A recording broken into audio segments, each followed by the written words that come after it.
Welcome to Houston Sports Talk with your host, Robert Land. Thanks for checking into the best Houston sports podcast. Welcome back, everybody. Robert with Sports Radio 610, Shaun Bijani. If you're a newbie, welcome aboard. We will be celebrating 10 years of Houston Sports Talk next week, so stay tuned for a special show.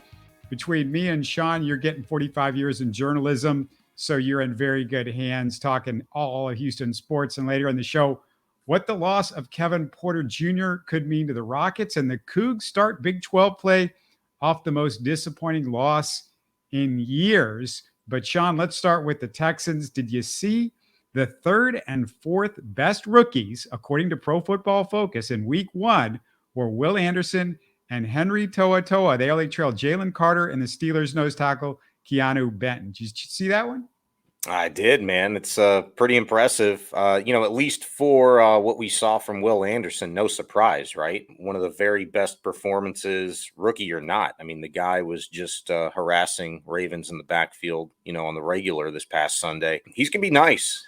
He's going to be nice. And, To'o-To'o kind of, all right, let's see some more, because only 22 snaps, defensively for him. Sure, in those 22 snaps, he graded out really, really well. And I guess really in that regard, no surprise there, because he'd kind of been, flashing. I don't even want to say flashing. I mean, he'd been showing just how consistent he can be throughout training camp, throughout the preseason, practicing. It's going to be interesting to see like his snap load increase, and if he can kind of keep that sort of production up and keep this defense running as well as it looked really all day Sunday. Hey, if you're listening to us or watching us, let us know. What do you think? Give us a comment. What do you think about how they looked the first week? What do you think coming up this week against the Colts? And Shaun, I don't know if you had a chance to look back at some of the All-22 on Will Anderson, but, we saw a little bit of it. You're paying attention to him. But when you start watching the All-22 and like just some of the stuff that he was doing, you sort of put the highlights together from last week. You're like, well, if this isn't Lamar Jackson back there, maybe we really would have been talking even more about him. And the fact is, he was impressive enough just looking at the numbers. One sack might not sound like a bunch, but it's 17 sacks, at the end of the season at this rate. Yeah, well, I think it was, 6 pressures. You had the sack, a couple of TFLs, I believe. He was just back there affecting plays. Matt Burke spoke to the media today, Thursday. We asked him, like, hey, what did you like? What does he need to improve upon? And when he got to the part about improving for Will Anderson, I thought it was kind of the most interesting, because we all know what we liked. He liked the same thing. But it was like, what does he need to actually work on? And he pointed to a couple of things, particularly instances in which, he didn't lower his shoulder and just kind of fight through a block on an instance or two. And if it wasn't Lamar Jackson back there, but by the same token, it's going to be Anthony Richardson back there. Both very similar skill sets, athleticism, speed, can make you miss, good scrambling guys in that regard. If you step up in a gap a little bit too much or not enough, or if you don't fight through a block, or if you don't take advantage of a freaking tight end on you, then those guys will make you pay. And I think that's kind of a wink and a nod saying, hey, look, as good as you did, there's a lot of things that we can clean up on. And you've got a similar test, this weekend with Anthony Richardson coming in. I mean, heck, you ran the ball 10 times. You don't want your quarterback running 10 times. I'm sure the Colts are going to be trying to clean that up. But by the same token, if I'm the Colts, I'm looking at ways that I can get Anthony Richardson out there on maybe some designed runs where I can exploit a rookie like Will Anderson from maybe taking a poor angle or over pursuing too much. So it's going to be an interesting little battle Sunday at NRG. So we also had the news that Noah Brown and Hassan Ridgeway go to the IR. Shaun, I'm just thinking out loud here, but could Noah Brown's loss help the Texans by speeding up the development of Tank Dell and Xavier Hutchinson? It'd be nice to see a little bit more of the younger guys. I mean, Noah Brown obviously looked good, but those guys have the future in your hands right there. Look, I like Noah Brown as another veteran option, next to Robert Woods, somebody that you can kind of, trust. You got to get a ball to him in a tight situation. Robert Woods was clearly that guy much of the day this past Sunday, and there wasn't a lot of opportunities. I mean, heck, he had like 4 third down conversions, and 3 of them were all on one drive, and they were bam, bam, bam. Noah Brown was given a shot. He got some targets, had a couple of really good catches, but I just didn't like the way they used him. The way that they wanted to use Noah Brown is kind of like how I'd like to see them use Tank Dell, where they were looking to get him, into space and, put him in a position to where he could make a guy miss. Tank Dell, that's his calling card. That's his MO. He's going to make a lot of guys miss, and he's an exceptional route runner. You use the word development.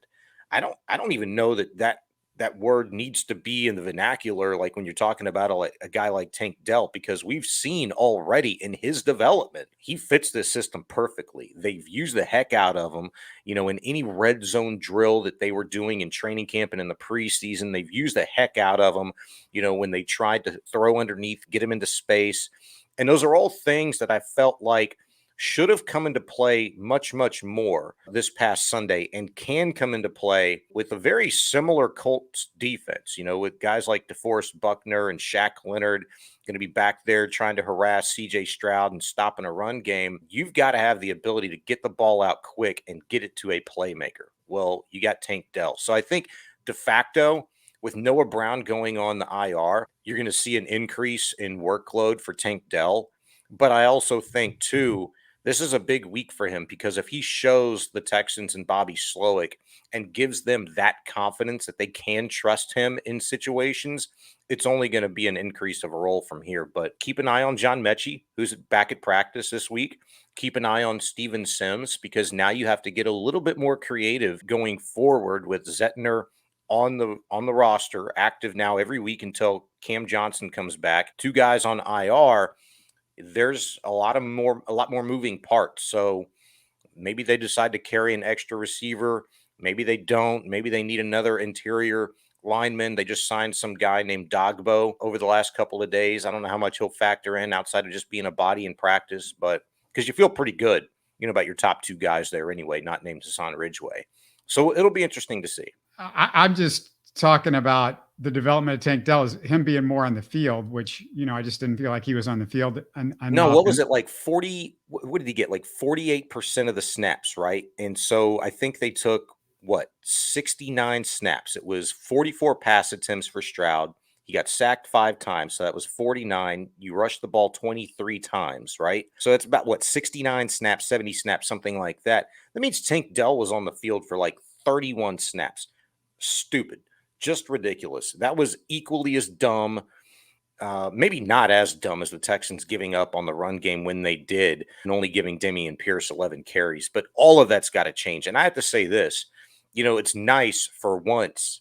I don't know, it's been a lot of years to have an offensive coordinator own it and take some accountability and be as transparent as Bobby Slowik was today when he spoke with the media. Obviously, look, D'Amico kind of teed it up for him, because the day after the game, and hell, really the post-game press conference after the game, after the loss on Sunday, D'Amico said a couple of times, procedure and operation, it needs to get better offensively, and it should be. There's no reason that it shouldn't have been that way, especially as much as they talked it up over the course of training camp and in the preseason in terms of just being systematic and boom, boom, boom, having something ready to go and being efficient that way. Slowik owned it. So I fully expect all of those things to improve.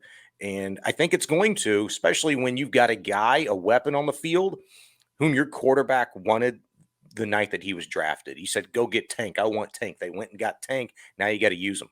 Yeah, and he also owned the fact that he didn't run Dameon Pierce enough. And when I rewatched the game, Sean, it was maybe even more egregious than I thought. It was. I didn't rewatch like the whole game. There's little sequences that I wanted to go back and look at, and it was the possession that led to the 4th down. Where they had that kind of brain fart, just miscommunication, maybe that over aggressiveness, however you want to couch it. D'Amico said like, hey, I'd do it again if I could. I think it was the first possession of the third quarter. They got the ball like around 9:50, and they ended up turning it over on downs around 7:35. Stroud went pass before that 4th down, and they ran it on 4th and 1. It was a 15-6 ball game at that point in time. You had a full arsenal of timeouts. You could have gotten whatever play you wanted in. I think they wanted that play on fourth down, but that was a huge sequence to me because it was at that point where I just kind of said to myself at the time watching the game, like, what are we doing? Like, impose your will. You said you wanted the identity of this offense to be run and run first, and Dameon Pierce is that dog. Well, let him show you that he can be that dog. Heck, in the first half, he carried the ball 6-7 times for 4.2 yards per carry. Here you are on one of the biggest series of the entire ball game. Feed this guy the football and see if he can get you into a third and manageable, and then let Stroud, do what he did in the second quarter. I think there was a playbook, Sean, where they were like, well, we're going to bring Singletary in on this possession and this possession. And what happened was they didn't move the ball the first few possessions. So it's not like you're going to run Dameon Pierce into the ground if he gets one or two carries and then you punt. Mhm. And I think what was going on is there was some sort of playbook before the game of, okay, he gets this possession and this possession. Then by the third possession, to rest him, we're going to bring in Singletary. That's where, as an offensive coordinator, it's one of the things he's going to have to work on here. That just sounds like preseason, like you got to be able to think on the move. And, these are the types of expectations that we have for a guy that is coming from one of the most fluid minds in the game in Kyle Shanahan, that had the opportunity, for 2 years to work and understand and, almost become expert level at the analytics side of things, working for Pro Football Focus, right? We're expecting a guy who sees the game through these different lenses to be able to be that fast thinker. But I think he gets a little bit of a pass because it's his first game too. It was D'Amico's first game, Stroud's first game, so on and so forth. It's go time. The bar is set, and albeit it might be very low for Bobby Slowik, this is a must-win game for him. I'm not saying the Texans got to win this game. I'm saying, like, he's got to outperform that week one.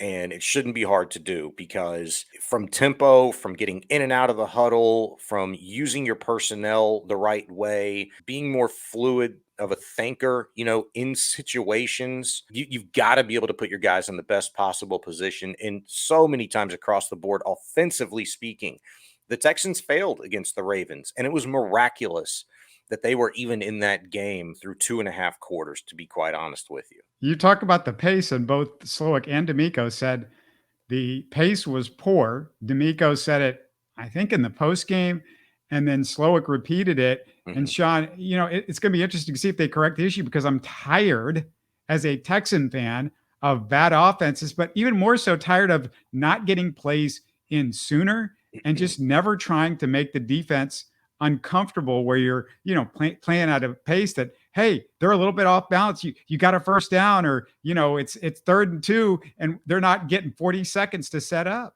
And I'll point to this, and you're right. I'm in full agreement with you, and we're talking about just the game in general. But I'll point to this instance on that same possession in the third quarter where they went forward on 4th and 1 again and lost it on that Dameon Pierce outside zone run. They tried to go hurry up there. We got an explanation 4 days after the fact, but it's an explanation nonetheless. Cody Stutes asked Slowik about it, and he said a couple of things in there that really kind of struck us, and we got confirmation after talking with John Harris, the Texans sideline reporter, and we figured out what exactly went on there. Slowik said, well, we didn't want to substitute, and, the referees kind of got us on that one. A player had stepped onto the field, like a couple of yards onto the field. We were like, well, who was the player? Did they think they were going to punt? Did they think they were going in on 4th down? Like, what was the situation there? And Slowik had said something else that kind of struck me too, and it's slipping my mind right now, but we went back and asked John Harris after Slowik spoke today. We're like, hey, well, who was the player? What did you see? And he broke the whole thing down for us. He was like, well, Dameon Pierce, because it was Mike Boonen on the 3rd down. Dameon Pierce stepped foot on the field thinking that he was going to go in. They end up having to make that late substitution. So they make the substitution. They try to still hurry up and get to the ball. Play was ready to go. The refs stopped it, allowed the Ravens to make a sub if they wanted to, which I think they did. They brought in an extra interior lineman. Then the play was gone. But here was the other nugget that Slowik said. He said, Well, we still like the play that we had initially, and we felt even better about it because we got to see the Ravens set already. Or I'm thinking in my mind, well, the Ravens got to see your set. Yeah. And, it's a 4th and 1.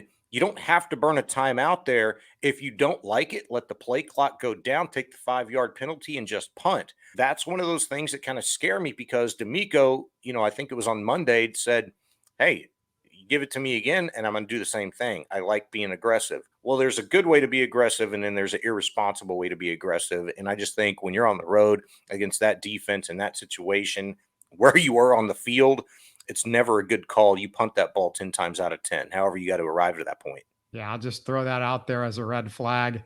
Not the red flag that we used to see it in the NFL, but just a red flag we got to be careful with these with this coaching staff and these two guys. What are the odds Jimmie Ward or Jalen Pitre play versus the Colts, Sean? Not good as of right now. No Jimmie Ward at practice today. No Jalen Pitre at practice today. No Neville Hewitt, for that matter, at practice today. Laramie Tunsil was back and dressed in full, and it looked like full participation. They shut it down really early today, so we didn't get a chance to see a whole lot. But I didn't even see Jimmie Ward or Jalen Pitre in street clothes. Probably they're getting treatment. Maybe they came back out and went through the walkthroughs and were a part of some team stuff. But it's Thursday. The true tell is going to be the injury report, which I have not yet seen released today. We'll be able to go out tomorrow morning at practice and view that for, 10, 20 minutes, whatever it is. Get a good feel there. I don't know. And I should have asked the question today. I don't know what kind of answer I would have gotten anyway, but recording it Thursday, we should mention Thursday afternoon. Yeah, I should have asked the question to Bobby Slowik or just somebody, like, how long does it typically take for a dude that suffers a bruised lung that coughs up blood to get back on his feet and is ready to go again? You'd probably get a pretty decent idea of at least what to expect. Isn't that what happened to Sean against the Dolphins a couple of years ago? And then he played the next week. Do I remember that right? He had that bruised lung, and they advised him, I think, not to fly. Right. And so instead of flying, I think they were going to Jacksonville. So I think he took a freaking bus to Jacksonville and ended up playing. Right. I don't remember Deshaun Watson ever missing a game due to injury outside of one that kept him out for the entirety of a season, which was an ACL, right? Yeah. So, yeah, I think you're right on that one. He played, but if I remember correctly, he took that bus to Jacksonville. It was Jacksonville or Miami, one of the two. Yeah, I think it was Florida. Yeah, I want to say it was Miami. I did hear Jimmie Ward listening and overhearing people talk about his hip situation, which may or may not really be a hip situation, but it's something close in that region that it's doesn't appear to be 100% yet. So maybe don't expect him to play. That's kind of what I gathered, from overhearing people talk. But, we'll see.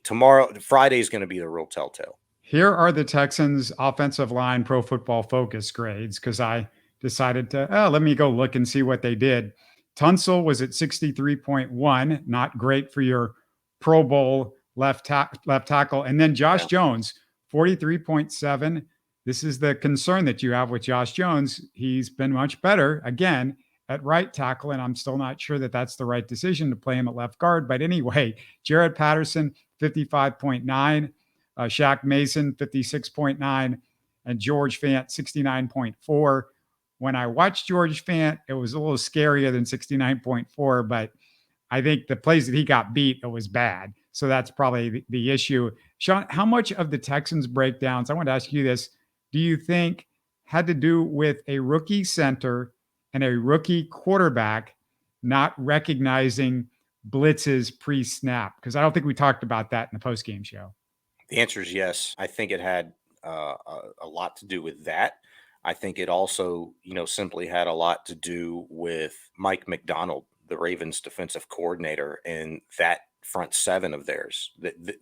You saw it from the get-go. I mean, if you just went back and watched that first quarter and what they were doing, like the different looks, the stunts, the twists, the blitzes they were showing, that's a lot to take on, on the road in that environment for a rookie or even not a rookie. You know what I mean? And so, look, you already knew the Texans were up against the 8-ball. Forget a rookie quarterback, but the rookie center and just a patchwork offensive line to begin with, picking up calls, understanding. Like, you forget about this. Like, it's boring. People don't want to talk about it. Okay. But number one reason why you're uncomfortable, and we're all really uncomfortable with Josh Jones at left guard and George Fant at right tackle, maybe less there than the left guard situation, but are the steps. Zone blocking, you have to move as a unit. There are certain types of steps that you got to take, and it's different sometimes. You can get away with a little bit more on the edge than you can on the interior. And if you're just not in sync, if your landmark for where you want your hand to be on a shade or a 3 technique or a 2-eye, whatever the case may be, is off, and your opponent's really freaking good, no matter how big you are, when you get to a point of big on big, badass on badass, technique is all that matters. And if it's bad, you're going to get exposed. So I'm not really shocked, that Jones had a rough game. I'm not really shocked that Tunsil graded out so poorly, because what did he have? Like 3 penalties, right? Was it the 2 holds? One of them was the phantom and the other one was a false start, I believe, right? Jones had a couple of holding penalties at least, I think. And, Fant, I'd have to go back and look at him, but the pressure that came from the right side, I'd like to see. Did you go through Shaq Mason's numbers? Because they couldn't have been very good either. Yeah, the Shaq Mason numbers, actually, that grade was better than I thought Shaq Mason had played. Yeah, none of them looked very good at all. I mean, it was like they were all poor, and they all just seemed really confused out there. But it wasn't just that; it was the footwork was not good. There was one play, and I would see Tunsil do this last year when I would go over some of the film, and this doesn't count. I don't know if this counts against him in a Pro Football Focus grade, but he will have a tendency sometimes. There's some guy on the edge, on the outside, and for some reason, Tunsil decides I'm not worried about that guy. I'm worried about the guy to the right of me over by the guard, and I'm taking him. I'm like, Tunsil, your job, you got to make sure the guy on the edge is not going to go anywhere. And I remember him doing that. I want to say it was against the Broncos last year, where I just got frustrated because, it's like, I thought this was about, he's trying to help Kenyon Green out. This is helping a rookie out.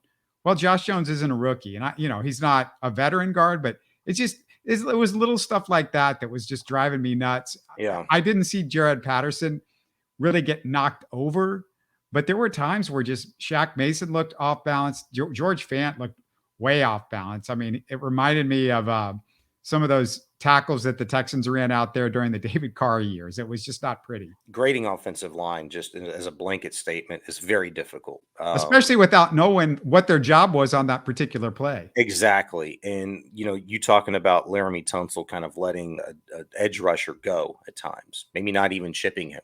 Sometimes that is by design. Hey, it's Laramie Tunsil, at least chip the guy. Well, sometimes you don't want to touch that guy at all, because you might have a scouting report on a guy, or even just by play design. That guy, his route to a quarterback, he likes to get deep in the backfield before he knifes in. Okay, well, it might be a situation where they're in shotgun and maybe they send a motion guy in. Maybe it's a handoff, off of a offset running back. And there's a little jump cut lane. You know what I'm saying? You don't know.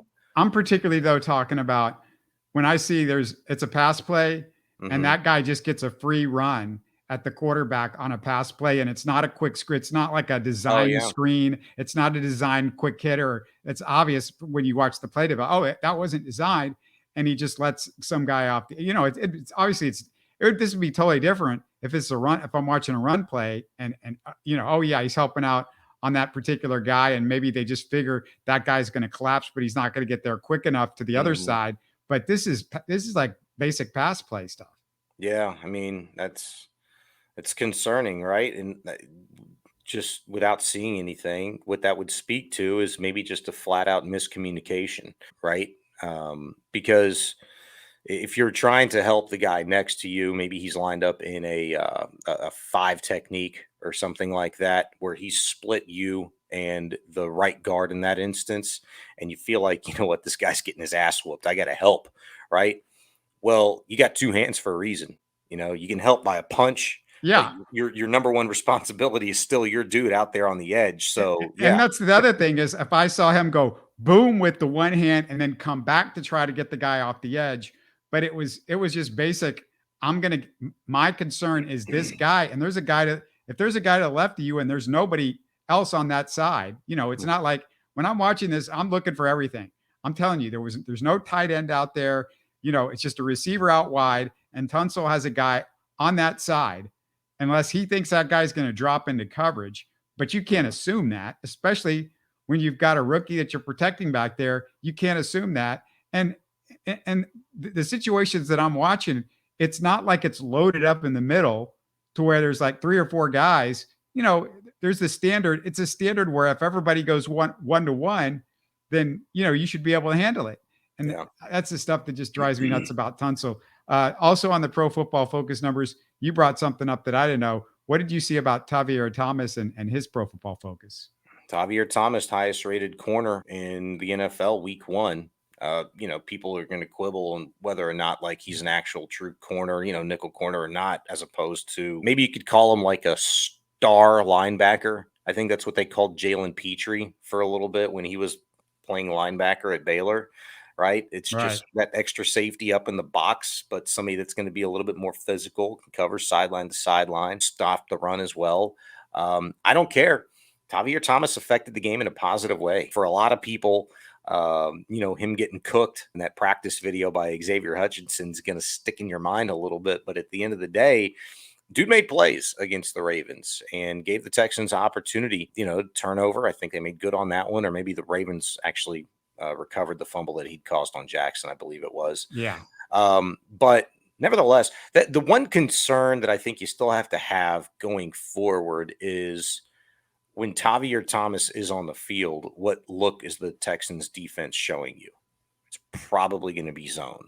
So, good offensive coordinators, when Tavierre Thomas is on the field, if the Texans, show tendencies that, hey, when they're in zone and Tavierre's on the field, here's where their drops are. Well, we can exploit these spaces, right? And so you get the Texans maybe moving around, get them out of position a little bit. We might even see a little bit of that this weekend against the Colts. That's going to be an interesting follow. It's only 1 week, but Tavierre is not a man guy. And if they think they can get away with putting him out there and hiding him in man coverage, depending on the matchup, I think that's a tough ask for that guy. That's why you miss Desmond King as much as you do, because he did everything really well. He could be that really solid nickel corner, but, play in zone. When he moved outside for the last 8 or 9 weeks, last regular season, when Derek Stingley went down, he had to play some man, and he did really well there. But it's just his skill set. And Tavierre's a different kind of cat. He's a more physical guy, somebody that's going to flourish more and sitting down in his zone, reading the quarterback, reading a route, maybe jumping it, coming up and making a play because he's in position to do so. He's sitting in a space. He's doing his job. The good thing about going up against Anthony Richardson is another quarterback, a veteran quarterback might not know that, oh yeah, we can exploit this. Tavierre Thomas is going to be in zone. So that might help. Shaun, just want to get your final thoughts. Remind everybody as well that we're going to have our live post-game show as usual this week after the Texans game. And it's a home game, so it'll be a little bit later since Shaun's out there and he's going to be in the locker room for a little bit. So just keep an eye out. We're going to be going on about an hour to an hour and a half or so after the game. But, do you see D'Amico getting his first win this week? Strong possibility, right? I think there's a lot you have to like. Just based on 1 week, what you saw from your defense versus Lamar Jackson. What's that going to look like against a guy that sure shares, similar skill sets, abilities to Lamar and Anthony Richardson, but he's a rookie quarterback. How can you, with your pass rush abilities and the options that they have to move Will Anderson all around that defensive line, what kind of looks is D'Amico maybe feeling a little bit better about just based on that performance last Sunday, that he might, say, what, we're going to open things up a little bit and see how creative we can get and how disruptive we can let our guys be just based off of one player. Sometimes that opens up plays for other guys. Maybe I'm getting too ahead of myself, but I'm thinking back to Will Anderson. It was his last year. No. Second to last year at Alabama after he'd flashed. Like, everybody's like, oh, dude, this guy's a game breaker. He's just a disruptor. He's going to be absolute hell on our quarterbacks. They started double and triple teaming him. And his production numbers, dipped way down. For him, I think he finished the year or whatever for like 9 sacks or something. Hell of a lot different than, 13, 14, 17 sacks, whatever it was that he had the year before.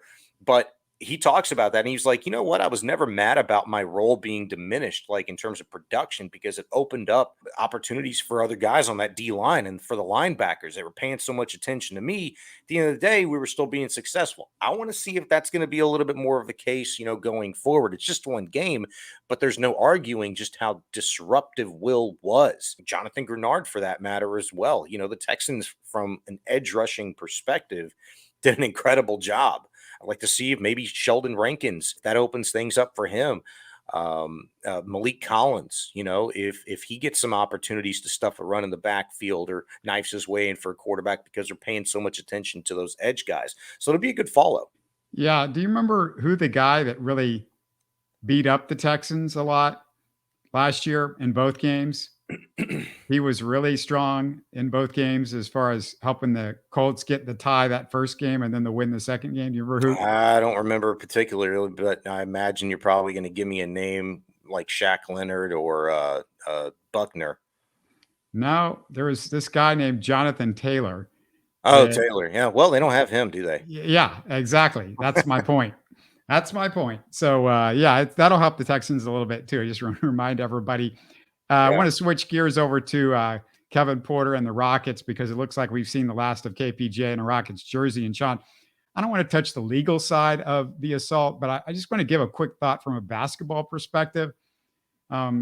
Just get away from the controversy, I guess, and just get to the basketball. And it's going to be more playing time for Amen Thompson without Kevin Porter, who could become the sole guard coming off the bench. In other words, Sean, because Van Vliet is a good spot up shooter, Amen works with either Van Vliet or Jalen.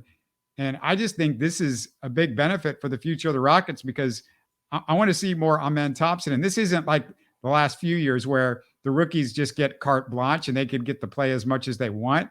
And so, just to have the opening there for Amen Thompson, because, there was a possibility if Kevin Porter's hot, he's getting most of the minutes at the 1 and the 2 spot, for the Rockets coming off the bench. Yeah, I think it's addition by subtraction myself. And maybe it's a little bit easier for me to say this, like, in hindsight, but look, Porter's been a problem from, a lack of maturity standpoint, from the kinds of crap that you've had to deal with and worrying about him, what he's doing away from a basketball court. I mean, we'd seen multiple instances, and now this obviously the most serious one in terms of the allegations. He's a 19-5-5 guy.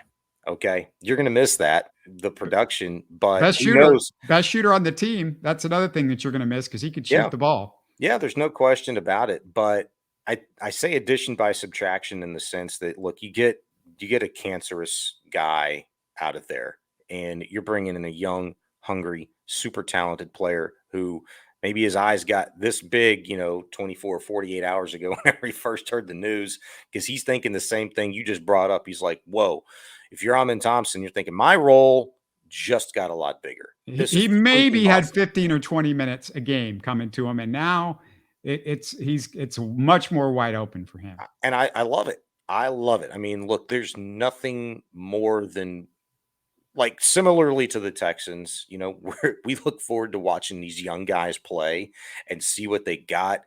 And that's what it's all about in a rebuild, right? As you're trying to just get to the next level. I mean, this is huge for a guy like Amen Thompson, but it's huge for the fan base too, because now you're going to get to see this cat and just see what he's going to bring, the kind of winning basketball that he plays, that he's been playing, the last 3-4 years. Like, the dude's really good. He's going to be really good with this core unit without that massive distraction. I want to make this clear, before Porter gets caught up in all this stuff, he was still a distraction. You never knew what the hell this cat was going to do. He was just a smoking gun. Like, I'm so glad the Rockets are going to be done with him. I mean, best of luck to that whole situation, and, mostly to the woman, but just turn the page, get the heck away from that. And I think it's just going to be nothing but beneficial for the organization going forward. The other part about this is the other rookie that, you and I were like, well, we don't know where the time is going to come for him to get some shots to play this year because, this is such a packed roster. Well, all of a sudden you thought, okay, Dylan Brooks, Kevin Porter was going to back up for him maybe at the 3. Maybe it was Tari Eason, but Tari Eason, I feel like is going to get some major time at the 4 with the current situation. And, I'm not big into Jock Londale getting a lot of time at the 5. So I think Tari was going to be bumped up to the 4 a lot. So that means there is a shot for Cam to play some. The rookie gets a chance now. Yeah, that's a good point. I mean, hell, he should have gotten a chance anyway. What did he finish?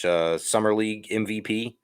Is that how he finished? That's kind of meaningless to me. I don't care. I don't care. The dude, he was rewarded for his game, and you watch the performances, man. The guy can ball, and okay, he did it. Against first, second year. I don't care.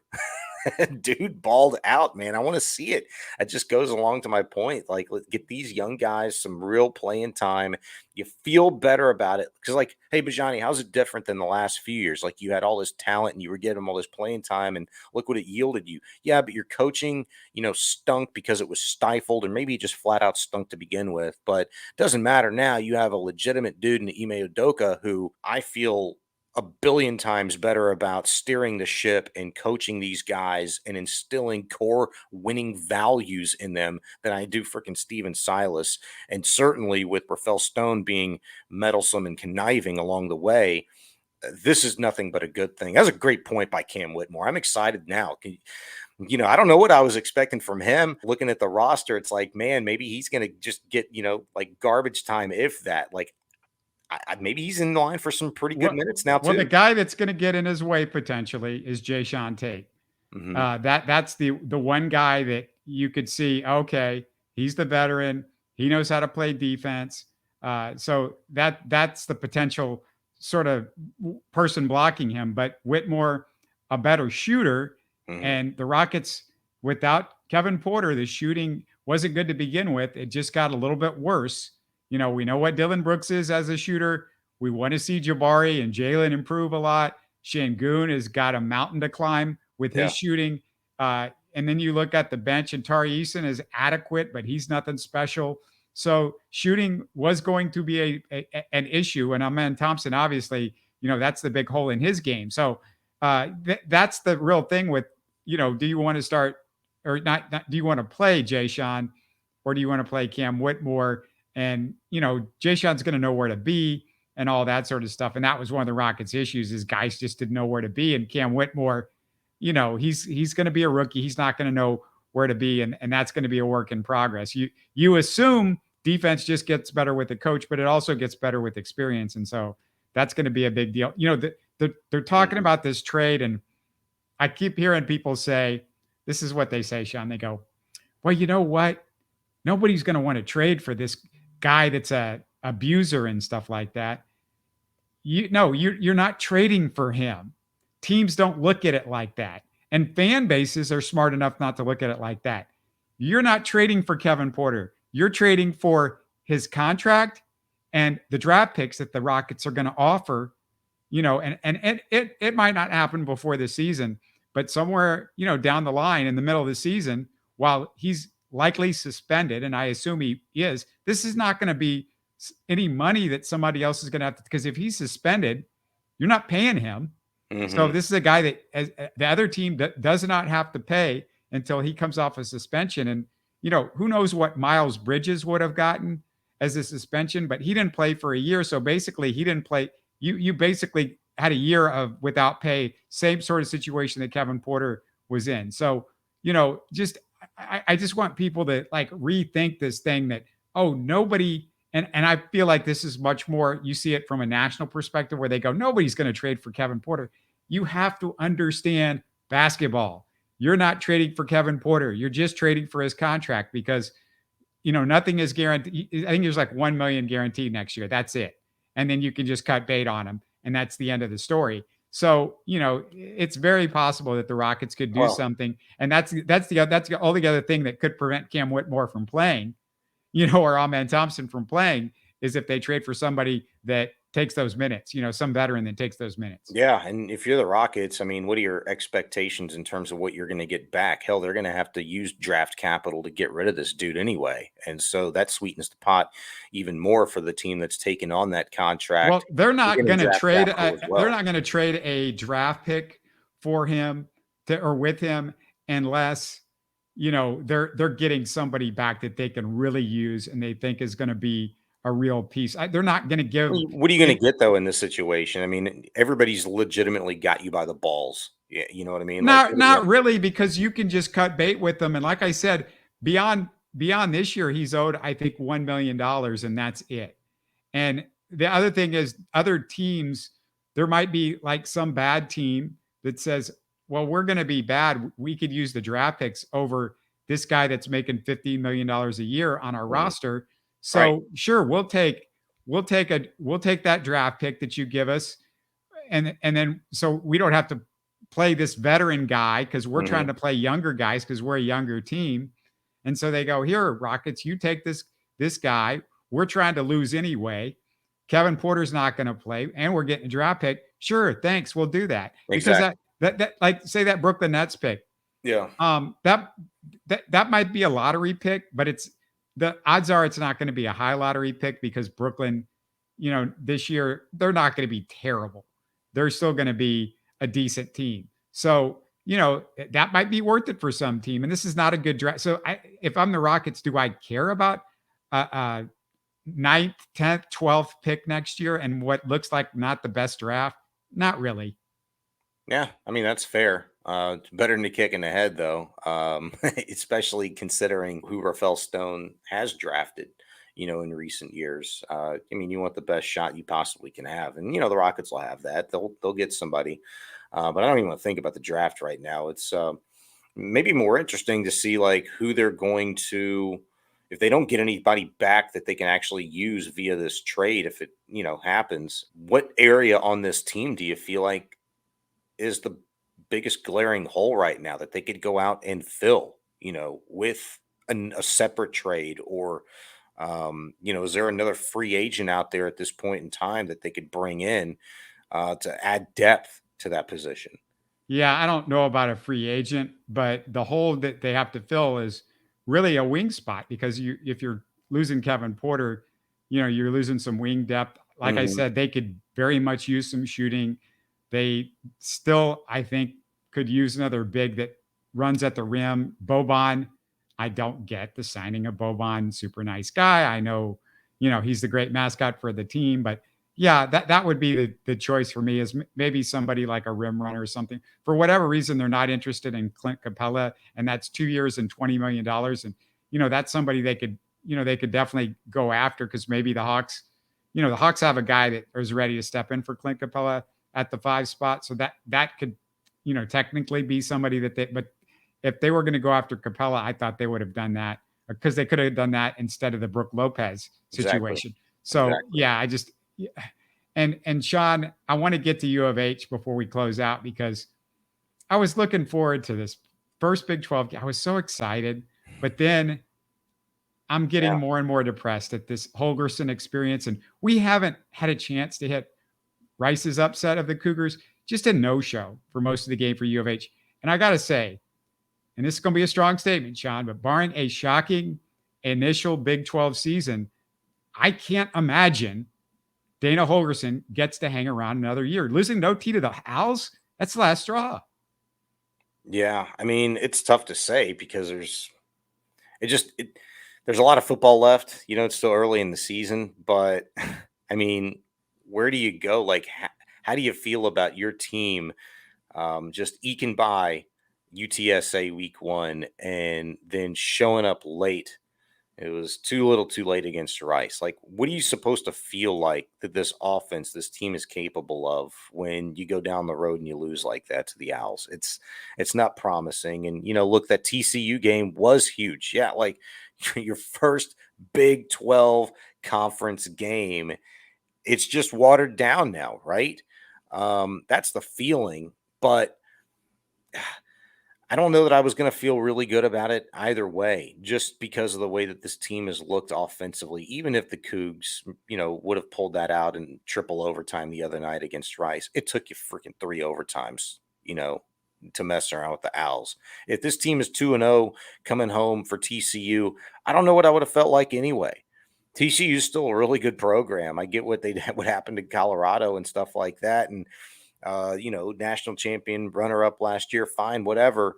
It was still going to be really hard game for the Cougars. And Holgersen, I kind of thought, like, this is a guy that, because of Big 12 experience, because of recruiting pipelines, because you want something stable going into a new conference, like, it was an easy play to just kind of keep him on and see what he can do with a new quarterback, and Donovan Smith. You're recruiting now Big 12 players. So this roster and this whole setup should look like a Big 12 team. And what we've seen the first couple of weeks is, man, would they have been lucky to do something in their old conference the way they've looked? Exactly. He's literally had the chance to go to guys out there on the recruiting trail the last 2 years. Hey, you're going to be playing in the Big 12. There's no excuse now for Dana Holgersen not getting a really good quality player. And we're just not seeing that. And we're not seeing the genius of Dana Holgersen, the offensive coordinator, either. Where has that gone? Yeah. I can't blame the players either, because I like what I'd seen from Brown. I like what I'd seen from Golden. I like their backfield of Mathis and Snead. I like their quarterback. I think Donovan Smith could be really, really good if they just open the damn offense up, and just spread it out. He could throw, he can run, he's strong, powerful, tough guy to bring down. I don't know if the offense is too much for him. I don't know. I can't speak to him mentally if this offense is just too crazy for him, if it's just not creative enough for the talent that they have. I don't know where I'm at yet, but it's definitely underwhelming. And the defense just flat out isn't good enough to make up for the offensive shortcomings. They've got holes themselves. I think they've been one of the worst tackling teams in college football for my money, having just watched these first 2 games. It's pretty weak for a defense that, you're trying to sell as, physical and, kind of smash mouth, like, we're going to put your what in the dirt. They ain't look like that at all. I mean, to let them to look like they did against Rice, or they just did anything that they wanted to do. They ran, they threw, play action was working, like ill-disciplined football, penalties. It looked like, the bottom feeder of a CUSA squad, not a Big 12 team. It's been really hard to get excited about this team right now. And look, maybe everything that I'm saying, maybe they bring their best game. Maybe Holgersen opens things up. Maybe their backs are against the wall and they put out a great showing against TCU. I don't know. I'm holding out a little sliver of hope, but it's to this point, you lose to Rice any year. I can't tell you the last time they did, but it hurts, man. It stings. You going this Saturday? I am not going. Saturday, I've got to work. I'll be doing PA work for the Dynamo. But I will be there for the Sam Houston game doing PA for the football team. So excited about that. Hopefully I'll be excited about that, at least after a respectful showing against TCU, I'll say. Yeah, go listen for Shaun if you go to that Sam Houston game, or if you're out at the Dynamo this weekend. Thanks so much, Shaun. We are going live once again every single Texans game after this one. Can't wait. I mean, I'm excited to see more Tank Dell, please. More Dameon Pierce, please. More CJ Stroud, time in the pocket, please. If we can get some of that, it should be fun again to watch Texans games at NRG Stadium. Yeah, sprinkle in all of the above, man, and I think it could amount to their first dub of the season, their first home win, and I don't know how long. You're listening to Houston Sports Talk. Hey, don't forget to support us by subscribing and commenting on YouTube. You can always listen to us on Spotify, Apple, or your favorite podcast app. Tell your friends about us and share our show links on social media. Spread the word, everybody. Thanks for listening.